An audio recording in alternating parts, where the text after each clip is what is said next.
You will not be able to stay home, brother. You will not be able to plug in, turn on, and cop out. You will not be able to lose yourself on stand and slip out for beer during commercials because the revolution will not be televised. The revolution will not be televised. The revolution will not be brought to you by Xerox in 4 parts without commercial interruptions.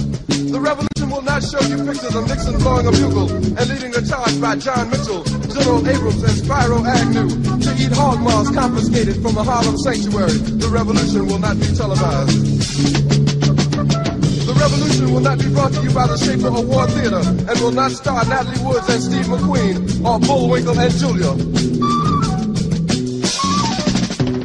The revolution will not give your mouth sex appeal. The revolution will not get rid of the nub. The revolution will not make you look 5 pounds thinner because the revolution will not be televised, brother. There will be no pictures of you and Willie Mae pushing that shopping cart down the block on the dead run or trying to slide that color TV into a stolen ambulance. NBC will not be able to predict the winner at 8:32 on the 4th of July district. The revolution will not be televised. There will be no pictures of pigs shooting down brothers on the instant replay. There will be no pictures of pigs shooting down brothers on the instant replay. There will be no pictures of Whitney Young being run out of Harlem on a rail with a brand new process.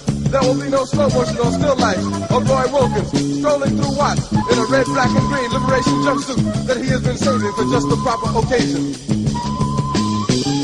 Green Acres, Beverly Hillbillies, and Hooterville Junction will no longer be so damn relevant, and women will not care if Dick finally got down with Jane on Search for Tomorrow, because black people will be in the street looking for a brighter day. The revolution will not be televised. There will be no highlights on the 11 o'clock news and no pictures of Harry R. Woman Liberationists and Jackie Onassis blowing her nose. The theme song will not be written by Jim Webb or Francis Scott Key, nor sung by Glenn Campbell, Tom Jones, Johnny Cash, Engelbert Humperdinck, or The Rare Earth. The revolution will not be televised. The revolution will not be right back after a message about a white tornado, white lightning, or white people. You will not have to worry about a dove in your bedroom, the tiger in your tank, or the giant in your toilet bowl. The revolution will not go better with coke. The revolution will not fight germs that may cause bad breath. The revolution will put you in the driver's seat. The revolution will not be televised, will not be televised, will not be televised, will not be televised. The revolution will be no rerun, brothers. The revolution will be live. We can televise, you know, the all of the protests in the Middle East, but we can't. This is happening in our own backyard, you know, and why isn't this on TV? Why? And I think until there's a compelling narrative of why people have decided to peacefully occupy Zuccotti Park, I think it's very hard to communicate that story to everyone else.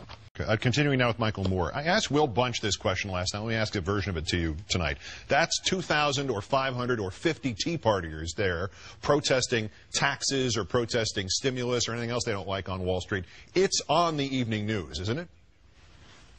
Oh, absolutely. You wouldn't need that many Tea Partiers there. It would be the top story. And the same thing a couple of weeks ago when 1,000 environmentalists were arrested at the White House. Imagine 1,000 Tea Partiers arrested. I can't speak for why the networks have not covered this. This is really the very first, down on Wall Street, in the financial district, the very first attempt since the crash of '08 to take a real stand, and it's been powerful.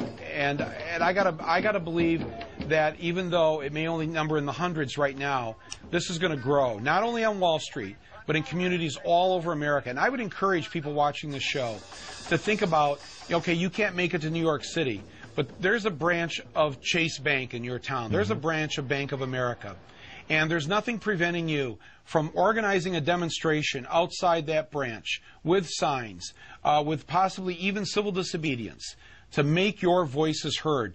They think they're going to get away with this. These people who stole the pension funds of the American public, who stole their money, who stole the future of our kids and grandkids, they think they know, and the smart rich know, they can only build the gates so high.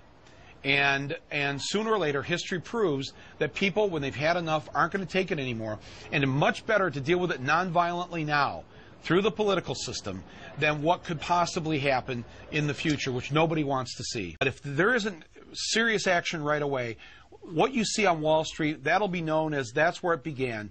And, you know, I went down there when I made my last movie. It was just me with some police crime tape, and I wrapped it around the stock exchange as my form of protest. And I was very nervous doing that because I saw the cops coming, and I'm thinking, I saw one officer starts toward me. I said, "Sir, I'm just really just making a movie. I'm just a little comedy." And and he said to me, "That's okay, Mike."